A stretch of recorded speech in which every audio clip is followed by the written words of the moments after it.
I'd like to introduce our moderator for tonight, and that is Mr. Mike Wagner. And welcome to the Kingman Valley Association of REALTORS City Council Candidate Forum tonight. All candidates for the City Council who met the requirements for the November 6th election were contacted and are either present tonight or were given the opportunity to send us a statement. If they did, we will read that statement. Remember, this is a nonpartisan race. We ask you all to please turn off your cell phones. I'll do the same thing right now. Out of respect for, and the candidates too, please. Out of respect for the candidates.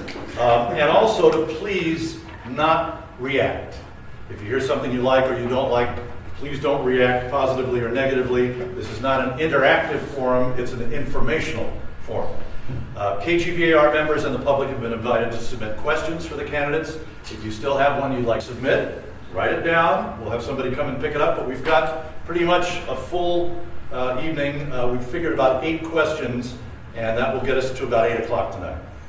Mike Boblet, KGVAR Board Director, is videotaping tonight's forum in order to upload it to our Facebook page and also our YouTube channel. So that should all be in place by tomorrow. Yes. And if you see it, please share it. Leanne Smith, front row, is our timekeeper. And she will be reminding the candidates when they have 30 seconds or when they should stop. Okay? We want to keep everything very concise and to the point. Here's our format. Here's the format. It's very easy. Who, why, what, and how. First, we're going to ask each candidate to briefly introduce themselves. That's the who. Then, after we've heard from everyone, each candidate will have 2 minutes for their opening statement, which will hopefully include the why they're running for City Council. Then we'll go to the questions we've gathered for the what and the how. So who, why, what, how. We scheduled for maximum of 8 questions. You'll each have 1 minute to answer each question, and you will get a 30-second warning from Leanne. We ask you to please respect the guidelines and the timeline so that we can get through this evening. Now, why are you seated the way you are? Can anybody tell us what the scheme is here? It's alphabetically by first name. Okay, we thought we'd come up with something a little different. That's how millennials do it. That's how the millennials do it? Okay. And we're going to, the first time there's an opportunity to speak, it'll be Dina who starts, then the next time will be Harley, then Jeff, and everybody will have a chance at being first, second, third, fourth, and fifth in speaking order, so that way there's no favoritism. Okay. So, why don't we start with the who's? Who are you, just briefly? This is not your opening statement, it's just the who. So, Dina. I'm Dina Nelson. I have a small business here in the community. I have been here 15 years, raised my family, and have 2 amazing little granddaughters that I'm madly in love with that live here with me. So, that's me. Harley. I'm Harley Pettit. I've been here 15 years, 16 years now. And I've run for office before. 2 years ago, I ran for mayor. I've been commissioner, Tourism Commission. I've been active in the city almost for 15 of those 16 years. Jeff. My name is Jeff Adams. I'm a retired business owner. Spent 40 years in corporate management. Was once a top-ranked salesman at a national company.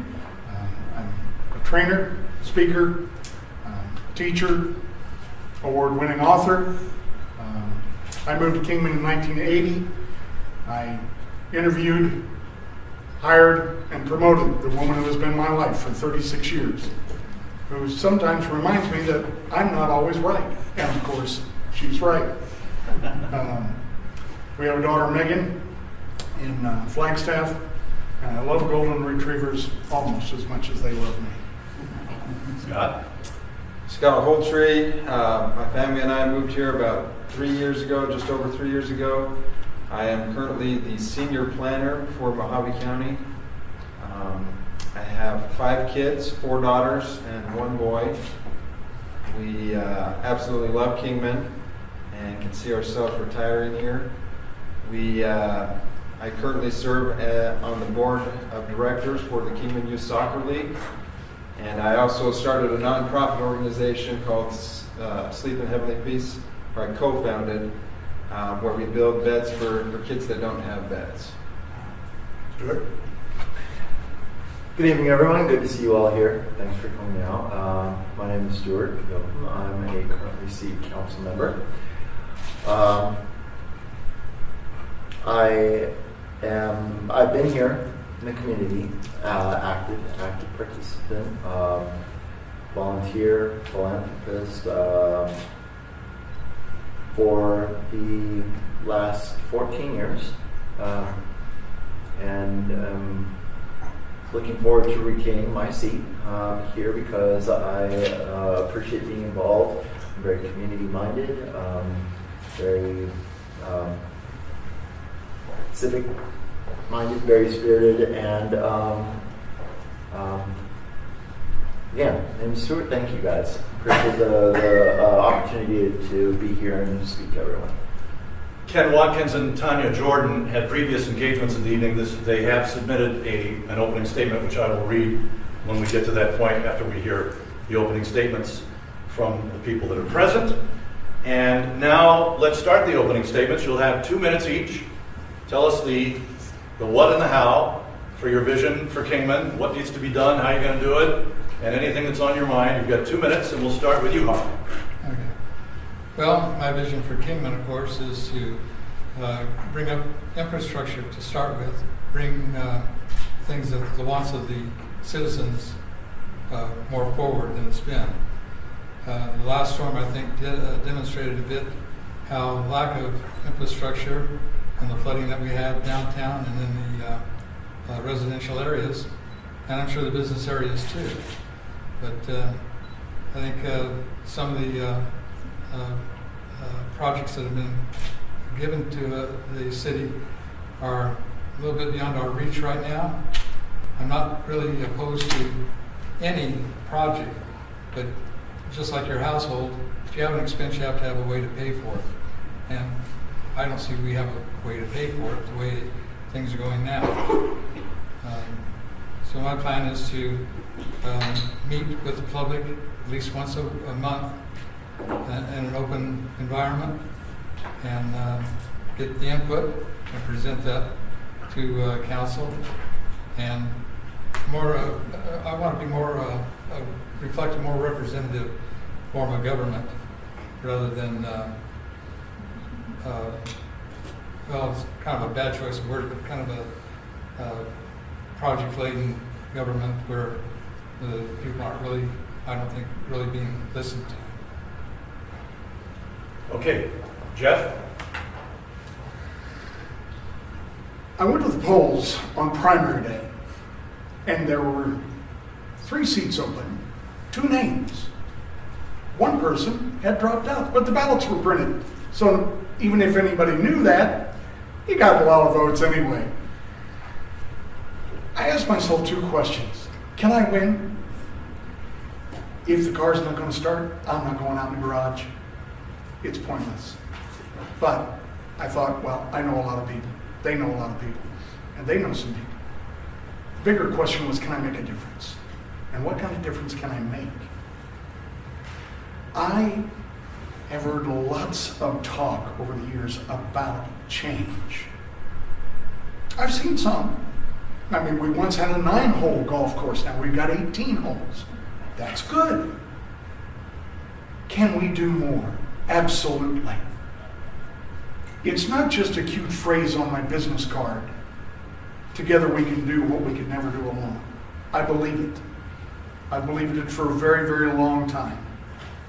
I believed it in business. I believe it now in running for the city council.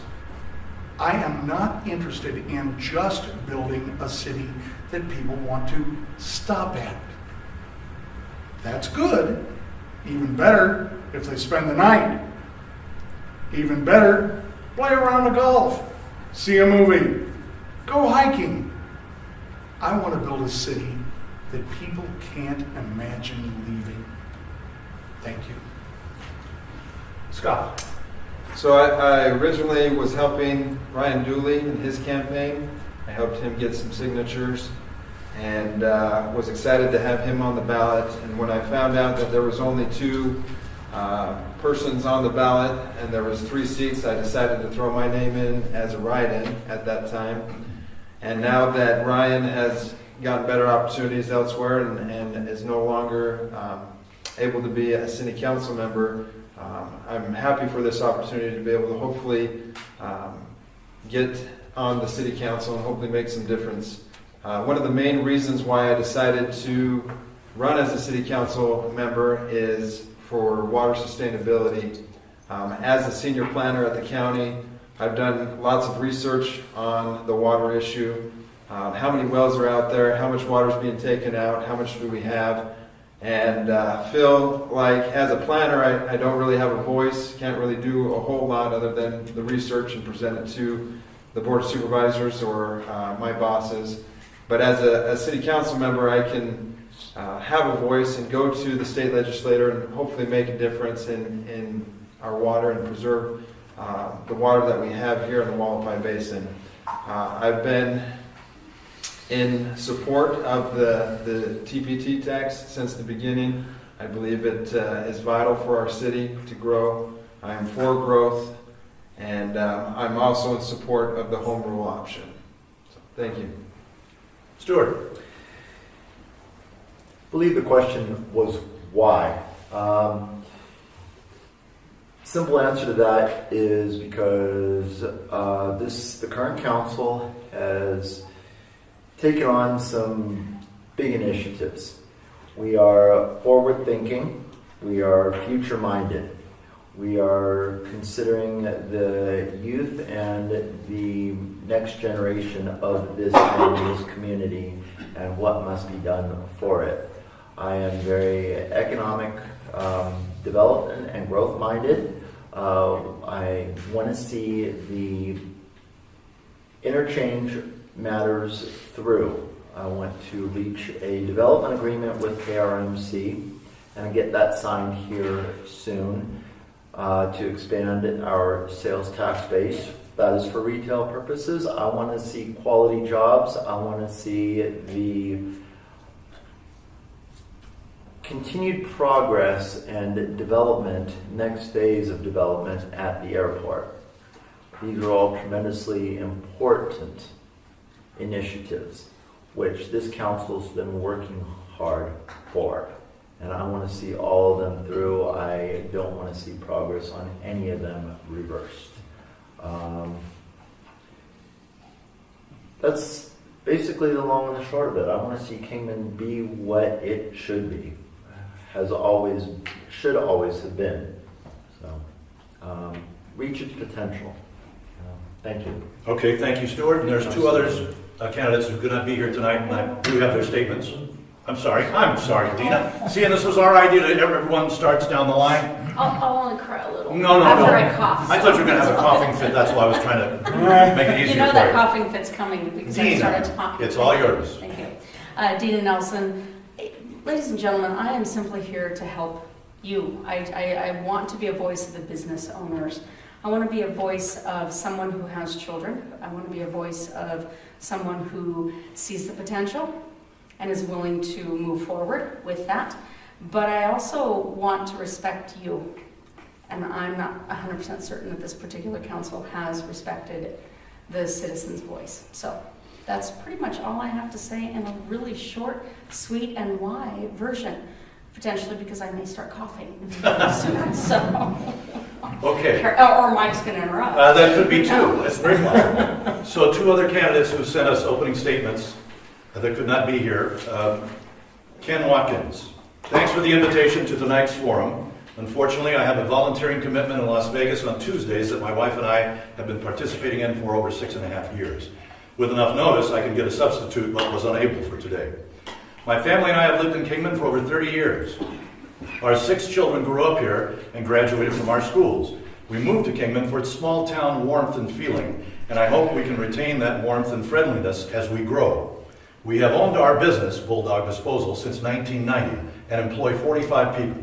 We have been blessed financially and have come to know and work with many good people in the Kingman area.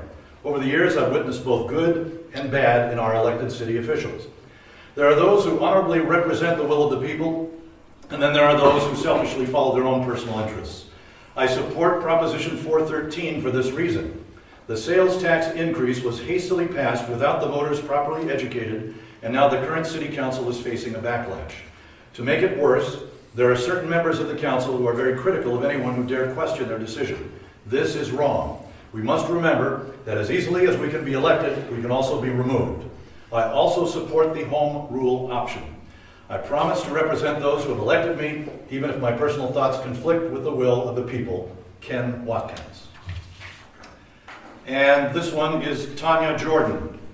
I moved to Kingman in 2008 and in 2009 got actively involved with the local Republican Party. In 2010, as a member of the Kingman Republican Women, I got a local chapter of the Teenage Republicans going. In the last couple of years, I started focusing more on Kingman itself rather than the Republican Party. I was among many fighting to get our airport back under city control after years of mismanagement by the KAA. I decided to run for city council for a few reasons. The first and foremost is that I love Kingman. I believe in Kingman's future and I'm willing to fight for it. I also didn't see any people running that I could feel confident would have the best interests of Kingman in mind and not be mouthpieces for the KAA or KRMC except for Scott Holtry. This is very concerning since the voters sent a clear message last election when they elected the current city council and then again when they voted out Mayor Gates, that they wanted our airport back and to bring growth and jobs into the area. Kingman has come so far in the last 2 years. The city has the airport back and it's beginning to look civilized. Downtown is flourishing, our roads are getting fixed, our parks are being cleaned up, and I would hate to see all that come to a screeching halt. I've been in the background fighting for Kingman the last few years, and now I'm running for council to keep Kingman moving forward.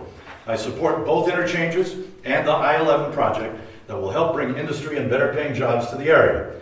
I also feel strongly in working to fight companies coming in to take our water out of Mojave County.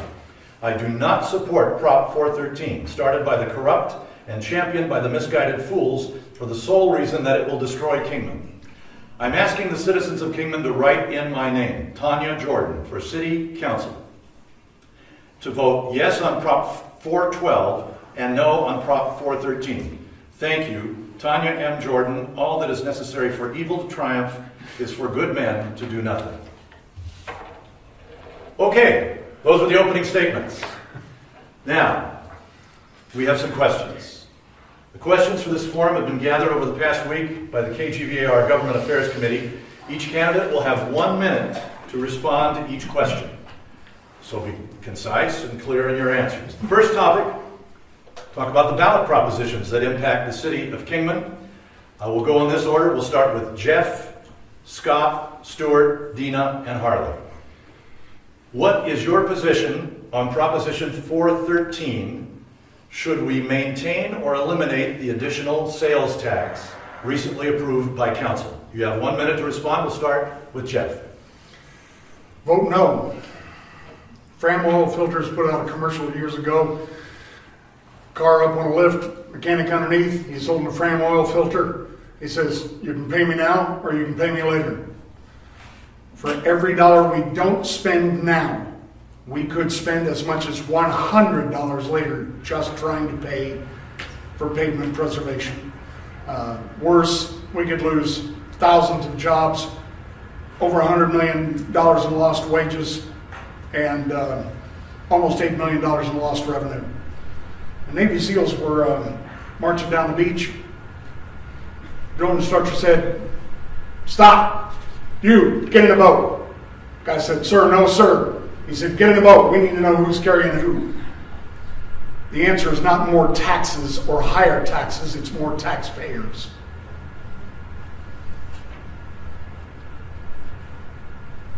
Thank you. Okay. Scott?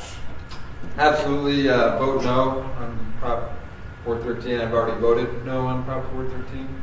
I'm a firm believer that without it, we would not be able to continue to grow. As a city planner, I've worked in a few different jurisdictions, and I've seen those that don't put efforts into growing, into moving forward, they move backwards. The last city I worked for lost 10,000 people in population because they weren't actively trying to improve their city. Without it, I don't think we could do a deal with the KRMC for the interchange because we couldn't provide the infrastructure. I'm thankful for the road preservation that has been done, and I think there's a lot more to be done. And again, vote no on 413. Thank you. Stuart? The current council has never not been respectful of the wishes of this community and the electorate, the constituents.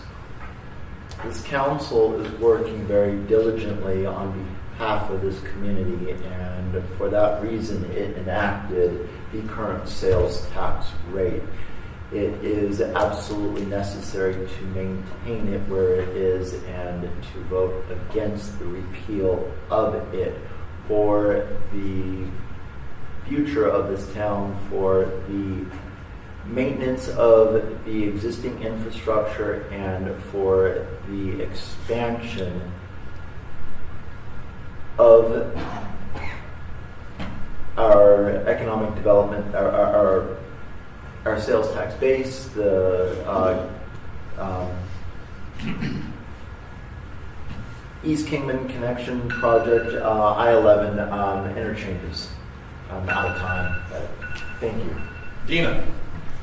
So the only reason that I would argue against a tax ever, because anybody that knows me knows that I'm in complete support of them normally, is that you have three of them, 0.5, 0.5, 0.5, put in place in one vote, in one night, in one council session, with only one public hearing being held. That tells me that something else is happening somewhere else. And that doesn't mean that that's good for us. That's what I have to say about 413. I'm all about saying yes to it, because somebody needs to stop what's currently happening. Thank you. Harley? Well, I'm also saying vote yes on 413. The people now will be able to vote in a tax increase, and I don't believe we have an income problem that's being used as a tactic, or we have a spending problem. There's been more money spent, but it hasn't reflected on the city. It's reflected in other staff and other departments. This being pushed on us by the council was wrong. Even the Attorney General of the state of Arizona chimed in on it and said it was done improperly. So I'm urging a yes vote. If things change, it can always be reversed, but for right now, the council isn't controlling their spending, and this is one way to do it. Thank you, Harley. As we listen to the responses tonight, keep in mind that if you want to vote for any of these candidates, Ken, Watkins, and Tanya as well, who are not here but sent their statements, that you have to write them in. So remember their names, because when it comes to voting, if you want one of these to represent you, you must write them in. Okay. Ken Watkins is on the ballot. Ken is on the ballot. Okay. Yes. All right, so let's go to the next one. We'll go back a proposition. That was 413. Let's go back to 412, which is also known as the home rule option. What is your position on the home rule option that could place state limits on Kingman City spending? We'll start with Scott. Absolutely in support of the 412 home rule option. Without it, we would have to do significant cuts to both fire, police, parks and recreation. I think the city would be in a big hurt if we're not able to maintain the current level of income that we have, or be able to spend the money that we do have. So I have already voted yes on 412 and would urge you to vote yes on 412. Stuart? We need to be able to self-govern. Therefore, I'm fully in support of the home rule option. We do not need to be being told by as many around here like to say, the great state of Maricopa, how we need to govern ourselves. We need the option for a home rule, and I'm fully in support of the ability to do so. Tina? Home rule is a must. It's a please, yes, on home rule. Simple as that. Harley? Well, I'm saying no on home rule. Again, it's another way to control the spending habits of our current council. It's not that it's set in stone. If we vote no on it, we get to vote on it again in another 2 years. If it passes, we don't get another chance to vote on it for 4 years. Again, because of the actions of the current council, and it seems their attitude towards our general fund and our spending, this would control it. The people will control the spending through the state for 2 years. I'm urging a no vote on the home rule for the first time. Jeff? The override is passed every 4 years. It does not decrease our taxes. We have a current city budget in excess of $121 million. We cannot possibly believe that we could continue on a budget from the 1980s. The cap, I believe, is $48 million. If it were to pass, I mean, if home rule failed, we cannot afford a $40 million shortfall in our budget. Thank you. Okay, we'll change topics to garbage and recycling. This question came in. How do you intend to respond to Kingman residents who are demanding curbside recycling? Stuart, we'll start with you. I am tremendously supportive of curbside recycling citywide. However, it is not fiscally viable at this point. It costs us too much to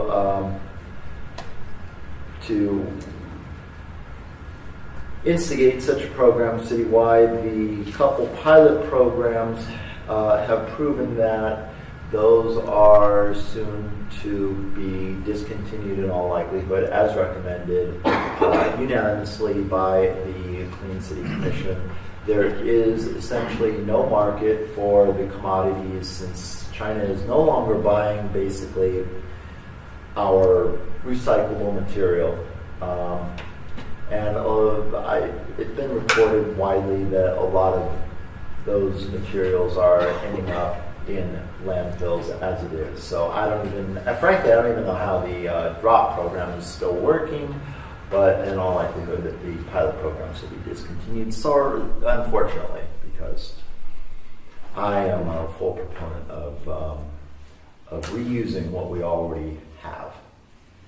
Dina, curbside recycling. Would love to keep it going. I just don't see how we can financially keep doing it. It's not logical. Unless we can come up with something else, and yes, there are other options, and yes, we need to continue looking at those other options, and yes, that's something that every single one of us, and hopefully citizens come forward with other ideas. But honestly, at this stage of the game, guys, it's just not viable for a city to be able to afford it. Harley? Well, I'm in total agreement with that. It's just not cost effective. Not to say that it shouldn't be done, but it costs over $500 a trip to Las Vegas to do this. So operating the plan at a loss, if you did that in your household, probably wouldn't have a household.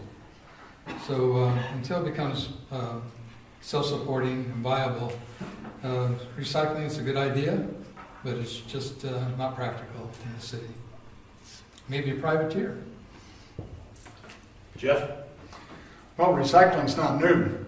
My mother grew up with the saying, wear it out, use it up, wear it out, make it do without. It's not new. It's not a bad idea, but it's not viable. It's not good. A good way to spend our money. So maybe at some point we figure it out, but not now. And I remember seeing a trash truck by the green dumpsters at Centennial Park. and he dumped it, and he pulled forward, and he dumped the next one, and he pulled forward, and he dumped the next one, and I said, really? All in the same truck? Yeah, they sorted out at the landfill. I'm not sure I buy that. Thank you. Scott? I've always been in support of the curbside recycling. Most every city that I've lived in has had it. I think it is very good, and especially as a planner, I think that's something that I try to keep in mind as a planner to help the community, help the environment. Again, like the panel has reiterated, I don't see it feasible for our city at this moment. I'm a very frugal person in spending. If I do not have the money, then I'm not going to spend it. And so I think that curbside recycling would be more on the bottom of the priority list at this moment. Okay, here's a rather broad question, so you can do with it with whatever you like. How are you going to handle our water issues? And Dina, we'll start with you. Can I get you some water first? Thank you. Okay, I've got got some. plenty right now, as you can all tell. And I do apologize for the coughing. It's been here a month. I'm not contagious hardly. It's okay. Goodness, we've got to get to a state level. We need to actually be talking at that level and get them to understand where we're at and what we're dealing with, and the fact that they are using up our water. The scary part right now is that at the state level, they've already got plans, and they've got plans for our water. How do we fight back? I have to be honest, I don't have an exact answer on that. It's something that needs to be our really serious local focus immediately, instead of down the road. We really need to. And no, I don't have an answer for you. I wish I did. I just know that we need to start focusing now. We should have 10 or 15 years ago when I moved here. Harley? I know, stop now. Give me my water. I've actually talked to Supervisor Bishop. She's in my area, and the farms out there that filed for bankruptcy. I know the county and the city, for that matter, aren't really in the real estate business, but if we put a bid in for that property and we get it for, say, 10 cents on a dollar, there's a couple ways we can look at it. We can put it back up for sale with effectively a CCR about water usage, or we can put it on a 99-year lease and control our water for 99 years. So I've already been working, trying to persuade the county to come up, to help me out with this idea and take control of our water again. If I show you on the graph the shelf that this aquifer is in and where we're getting it from. But I think this is really payback from Jim Rhodes for his Pravada project years ago. Jeff? Water is a finite resource, and we're in the desert. Before the farm, the city was using roughly twice the recharge rate, but we had a 200-year supply. The unfortunate thing is, unlike Lake Mead, we can't see what's underground. We just don't have any idea how much we have, how much is being taken. There's some information that indicates there may be another whole layer underneath from 1,200 to 1,500 feet, but we don't know that. We need monitoring wells. We certainly need to work with the county. We certainly need to get local control away from the state. And with that, I will say, drink less. All right, Scott? So, like I said before, this is one of my biggest platforms for running for city council. We've done a lot of research at the county level on how many wells are in place and how much water they're taking out. One of the biggest things that we can do right now, I believe the city is already doing it, is they've entered into a partnership with the county and are working on a study to see what the water level is and how much water is being taken out, so we can take that to the state and explain to them how we could be losing quite a bit of water and we could be in some trouble. And so with that research, we can hopefully get some state statutes changed. Right now, any farmer can take out as much water as they would like as long as they're putting it to beneficial use. State statutes would need to change. Also, putting in water recharge basins. They've tested this at the Green Hole, and there's other locations that could be viable as well. Stuart? Smart use, planning, and conservation. We have indeed partnered with the county on a study.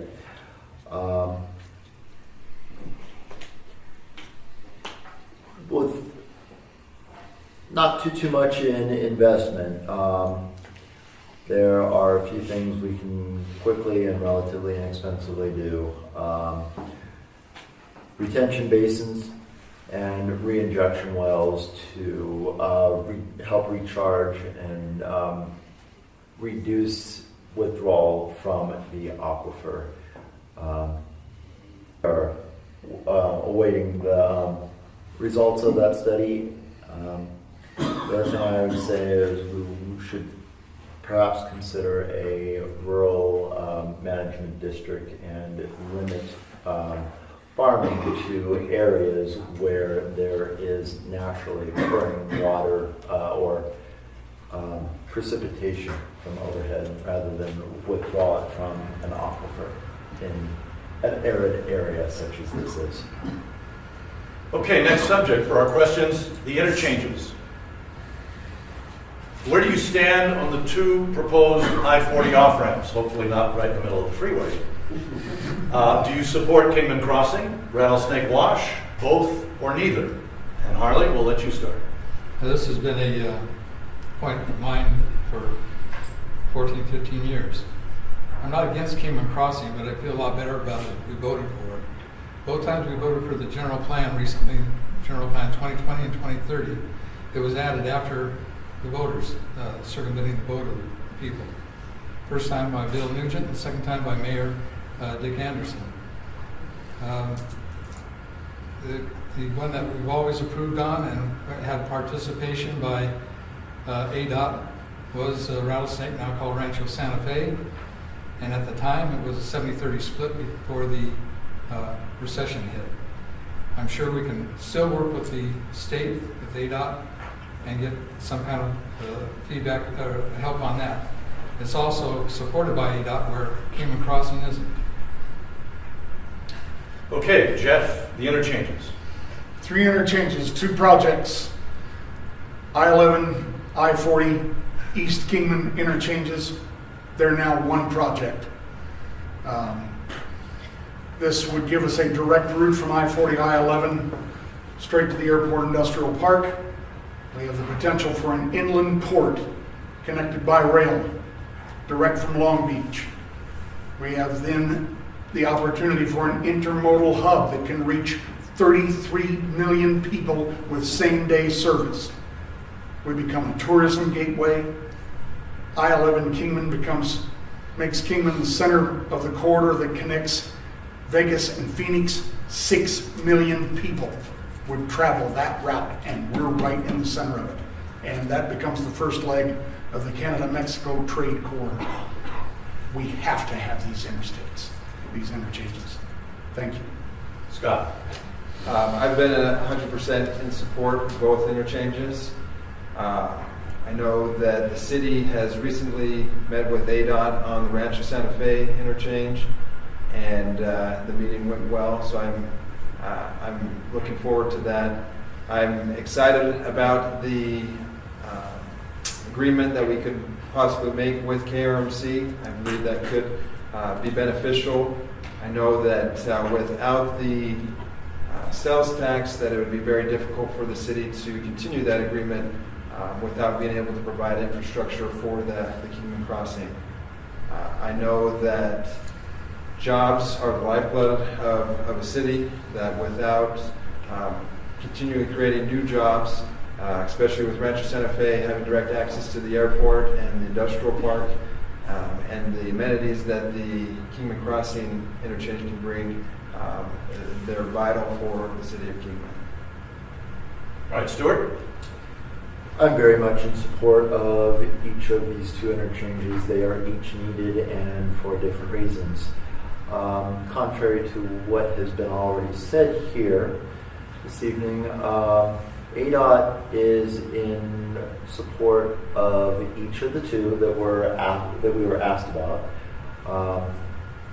Each Kingman Crossing and Rancho Santa Fe Parkway. We cannot do either one or the other, or we cannot work in ADOT's right-of-way without their support, without their blessing.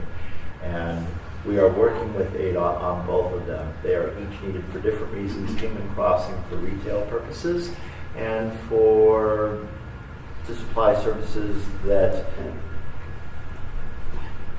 medical personnel at the hospital are interested in having here, as well as Rancho Santa Fe Parkway for airport development and the next phase of industrial development there, also for jobs, but not so much for retail purposes, except for airport development and inland port purposes. Dina, the interchanges. So if I can do this without having a complete coughing fit as we walk into it. I'm completely in support of interchanges. The problem is that I'm not in support of the fact that one of them ends up squarely landing on our backs as taxpayers. And that is actually the Rattlesnake Wash. I think it's Rancho Santa Fe today. It's changed regularly. So that particular thing lands on our backs, and that's the tough thing that I don't like. And that's based off of the 0.5 that was voted in. Kingman Crossing could easily have been handled a little while ago with KRMC if we had just been willing to work with them, because they were more than willing to help us out. So anyway, yeah, I'm in support of them. I just don't think we should have to pay for them 100% as taxpayers. Thank you. Okay, we'll switch gears to economic development. Got a couple of questions under this subject. The Maricopa Association of Governments and the City of Kingman have both published studies describing exponential growth for our area. How will you help get our city ready for this increase in residents and businesses? Jeff, we'll start with you. I don't know a lot about opportunity zones, except they sure look to me like good opportunities. And I think we'll see great investment. Economic development, you can't stand still on a treadmill. More manufacturing, commercial, retail, residential growth. It all happens. I don't know which domino falls first. I'm not sure we need to know. Lower crime, safer place to raise our children. Everything and everyone benefits. Jobs, schools, quality of life. I want to build a community people can't imagine leaving, not just something that people want to stay here for a short time. Thank you. Scott. Like what's been said before, Kingman has a great opportunity with I-40, I-11, the interchanges that are proposed. We have a great big opportunity for economic development. And as a planner, this is something that I deal with on a daily basis. I sit down with developers and help them through the process to be able to move their business into the county. I don't directly work with businesses that are moving into the city except for on the airport properties. But what I would do as a city council member is to help maybe streamline the process. One thing that we offer at the county is a pre-application meeting. We sit down with the developer, we go over every single rope or red tape that they would have to go through, and we walk them through that process. Make it easy for them to be able to move into the county or to the city in this instance, and actually want to come here. All right, Stuart. The city must continue to ease restrictions and regulations and cooperate as cooperatively as possible with prospective investors and developers. Working towards building their projects as easily and expeditiously as possible. Like I said, easing regulations and restrictions, which we've been doing, waiving development fees for permits, and working to expedite the process for development as quickly and easily as possible. Dina, how do you plan on getting Kingman ready for our future? Well, there is no argument from me, and I don't think there's an argument from anybody in this room, that Kingman is literally the diamond in the rough. We're here, we're ready, we're poised, we need to move forward. It's getting all parties to agree and actually making everybody work together. And the biggest issue is, just because your idea is your idea doesn't mean it's the right idea. Let's all look at how we get to the end result, and that's our economic development direction. And we have to focus on that, and we have to focus on Kingman. No other agendas, no other direction. Let's see where we end up in the end, and that's the biggest thing, is we have to work together. And right now, there is no cohesive working together. Harley? I'll add to that we do have to work together, and this power struggle, or whatever you want to call it, isn't helping out. First of all, we need a theme for downtown that's historic for us. The other thing is we got a great selling point that other states have taken on. We have no primary property tax in the city limits. I think it was the state of New York was offering businesses to come in, and they would give them property tax free for a period of time, usually 20 years or so they could establish a business and know they're going to be there. We've already got there, but it's not being promoted properly. So if we can get that out there, I'm sure the savings of them paying property tax in Phoenix, maybe they'll decide to come out here where they're going to save thousands of dollars. Imagine if Walmart had to pay property tax, what the cost of stuff would be there. It'd be higher than normal. Right now it's real comfortable. But promotion and the theme for downtown, for our historic district, is very important. Okay, another question on economic development. The Kingman Airport is supposed to have a major impact on our local economy. What is your vision for the airport now that the city has taken it back over again? And Scott, we'll start with you. Like I said in the previous question, I think being able to work with developers and helping them through the process, getting everybody together to help them get into some of these vacant buildings and locations within the airport, I think is important. That's partly on the county right now. One of the things that I do believe, and the city has already started to take action on this, is that the airport should be annexed in and should be part of the city itself. We can generate some form of tax revenue from some of those businesses in there, but also can help better streamline that process. We now have an economic development director for that airport. He formerly worked right next door to me, Bennett Ratley. So I'm very familiar with him, and he is going to be a vital asset to the Kingman Airport Authority as well, or airport. Stuart? I expect to see the city continuing partnership with the FAA as far as the release of the acreage for the next phase of development at the airport for future warehouse and business space development there within the next few years, as well as continued progress on the Rancho Santa Fe Parkway interchange development. Okay. Dina, the airport? We have two separate entities out there. We actually have the airport and we have the industrial park. We need to treat them like such. The airport needs to be focused on the airport and what it can actually do for the industrial park and what the industrial park can do for the airport. But what can the industrial park do for Kingman?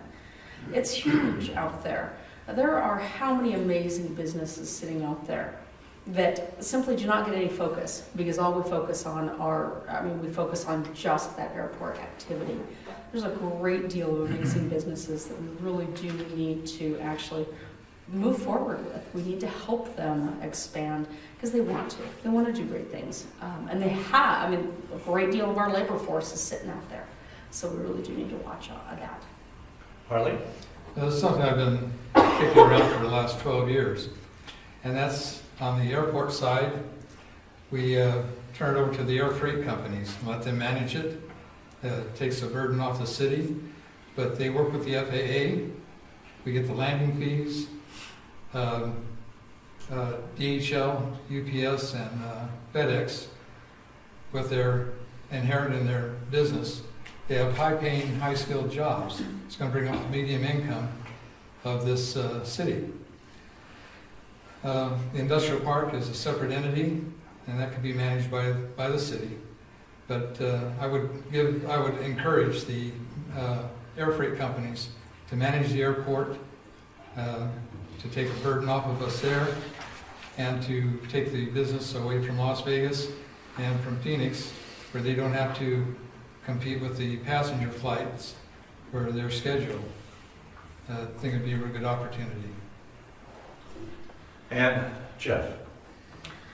Again, inland port potential, intermodal hub potential, delivering product for 33 million people, same-day service, with an airport with 2 runways, one just under 1.3, one just over 1.3 miles long. There isn't anything in anyone anywhere that we can't reach. When you have rail and truck, or rail and air, or truck and air, you have a great combination. You have a winning combination. We've got all 3. The city now manages the Kingman Airport Authority. Annexation is a foregone conclusion for the industrial park. Thank you very much. Okay, it would appear that the number of people with signs soliciting for assistance on street corners has increased over the past 10 to 15 years. Should the city of Kingman adopt or enforce a city ordinance prohibiting this behavior? Stuart, we'll start with you.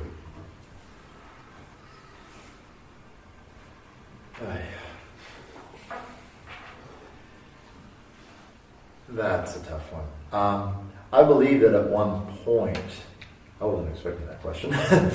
I believe that at one point a few years ago that was discussed and that it was deemed unconstitutional or some such thing. I think I heard.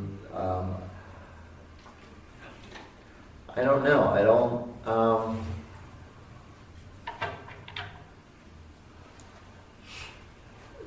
I'm out of time. Jeez. Mike, can you repeat that question? Yeah, well, yes, it was a question that came in this afternoon. It would appear that the number of people with signs soliciting for assistance on street corners has increased over the last 10 to 15 years. Should the city adopt or enforce a city ordinance prohibiting this behavior? And we'll throw it to you, Dina. Well, I'm going to answer it in true blue Dina fashion. Oh, hell yes. And there is no question about it. That is absolutely the single, oh my God, now you got me going.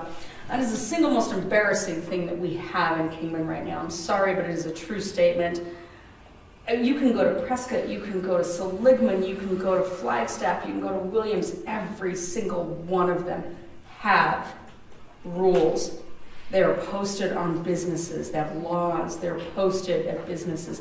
Cities have figured out how to handle it. How come we haven't? Okay, Harley. Well, I'm against panhandling also. You want to attract people to come to our place, our city, and they see panhandlers out here. It's not a very good image. Something that people say, well, if I'm going to go somewhere, if I'm going to live somewhere, do I want to live in that kind of environment? It doesn't give a real picture of what the city of Kingman is about or where we live. There's financial impact on it is because we have the police that have to enforce this. But enforcing it is it's already budgeted. The police and public safety is already budgeted, so it's not going to be a burden. but it's just an eyesore, and we can certainly get by without it. All right, Jeff? I saw a man get out of a car. He had a sign. Later, I saw the same man, and he was sitting in the shade. I guess maybe it got a little too hot to do that work that day. I know people have needs. We all understand that. Panhandlers can cause problems, traffic safety, lots of other issues. Private sector can step up to the plate and take care of the real needs. We've done that. We're continuing to do that. Possible ordinance? It's something we ought to look into. Thank you. Scott? Yeah, I'm absolutely against panhandling. I believe that it should be taken care of. What I would do as a city council member is, like what was mentioned, I would take a look at some of the other cities.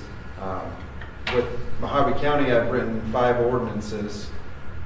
One that I've helped on was an anti-littering ordinance. And what we do is we look at other counties, other cities, other jurisdictions, and we see what they're doing, how they're doing it. We consult with our attorney and make sure we're doing it properly. I think that is definitely a possibility with the city of Kingman. It would be a process, doing some research and finding out what other cities have done and how they did it, and make sure that it's legal through our attorneys. Ladies and gentlemen, that wraps up our questions. May we please have a round of applause for our candidates. KGVAR Government Affairs Committee Chairperson Beth Weiser, our President Lori Chambers, thank the candidates, thank our audience for coming tonight. Remember, Election Day is Tuesday the 6th. If you want to vote for one of these people, or Tanya Jordan, who sent us also her statement, Ken is on the ballot. There's 4 of you. On the ballot. There's 4 of you on the ballot, okay. But this is a write-in situation. So remember the names, remember the faces, remember what they said, and please do vote on Tuesday. Thank you very much. Yay.